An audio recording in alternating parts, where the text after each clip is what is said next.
On Monday, July 18th, a tornado touched down in Glentana, a small farming town outside of Glasgow. MTN's Asher Line met up with some of the residents who were trying to get their town put together piece by piece. In between Opime and Scobie, you'll find the community of Glentana, where it's peaceful for the most part until last week when a tornado touched down, doing this to a lot of the property in the area.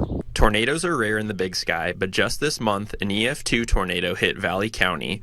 They are ranked 0 to 5, so 2 isn't the strongest, but it still caused a lot of damage. This was the only one we've had so far this year, but in this area that we watch over, there have been about an average about 1 per year. You need moisture, you need lift, and you need instability in the atmosphere, and you also need what's called wind shear. Glentana is a community close to the Canadian border in Valley County. Population 7. 2 of those 7 are Jean and Patty St. John. They were away from home on July 18th when it hit, and what they came back to was much different from what they left. The Quonset just curved way up like that, and it came way down on the equipment. The other wall went over on them bins. So. Their son Scott, who was unavailable to talk, was home in their shop when he heard the wall shaking. He hid under a combine while a tornado blew right through their farm. Yeah. We kind of missed out on that major cleanup, but our son did an excellent job. No lives were lost, but plenty of farm equipment was. He took a drone photo of their farm, and this was the aftermath. This picture also shows one of their grain bins that was picked up and dropped down way out in one of their fields. When Jean and Patty got home, they were surrounded by debris, parts of their lives now destroyed. Now, what do we do for storage? As you can tell, we don't have any storage.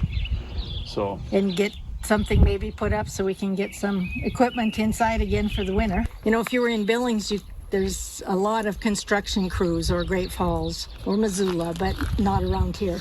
Fortunately, they're also surrounded by a lot more than the other 5 Glentana residents. Trucks, trailers, material, you name it. There was plenty of support to give the St. John's hope. But I'll tell you what, it's a pretty good community.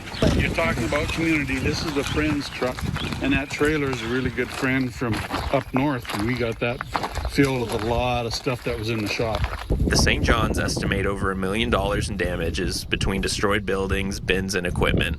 But they know they'll build back, thanks to their grit and community that has Glentana's back. Even with all this damage, life goes on with a smile on the St. John's faces. In Valley County, Asher Line, MTN News. I'm in downtown Winnett at a potluck meeting that's discussing the town rebuild. Winnett, Montana. Population 188. This quiet town is being revived by the Winnett Aces: agriculture, community, enhancement, and sustainability.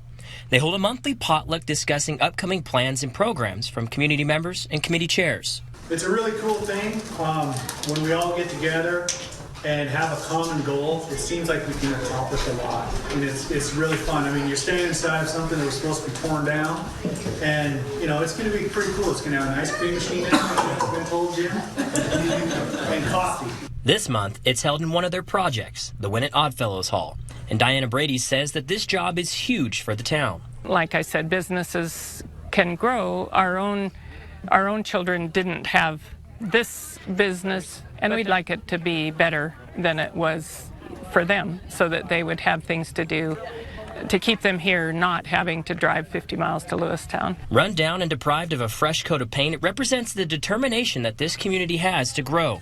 Yet, the rebuilding of this community comes from the preservation efforts in the northern Great Plains. And when I say Mesic Strike Team, what I'm talking about is this is a crew of kids that are going out and focusing on Mesic restoration projects. Saving a vital ecosystem that is disappearing rapidly. Also, the food that their children eat in the school comes from local ranchers. Additionally, creating programs that divulge youth into the culture around them. We started out with 4 beef a year for the school, and now with the enrollment down a little bit, we're 3 has been enough. There are many other projects going on in this community, and the relocation of the Oddfellows Hall is only the beginning for the next era of Winnett. Mother of 5, Katie Lund, is excited for what these opportunities will bring her children in the future. Just like, for instance, if this is a coffee shop or an ice cream shop, or what kind of kid doesn't love those types of things, you know? And to have something in this little tiny town is awesome and exciting.